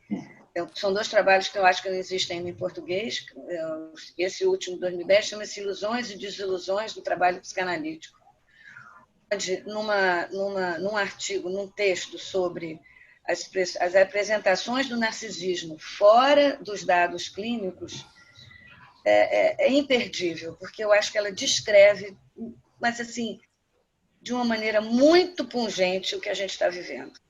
Então, para quem puder ter acesso a essa publicação e a esse capítulo especificamente, eu recomendo intensamente. É duro, é necessário e ajuda a gente a entender. Então, muito obrigada a vocês pela presença. Super obrigada, Otávio e Luiz Cláudio, por essa troca de ideias, que já me deu várias, assim, ideias para várias coisas que a gente pode ou fazer junto ou separado, mas, enfim, questões que precisam ser melhor trabalhadas. Bom, obrigada a todos e aqui encerramos a nossa manhã.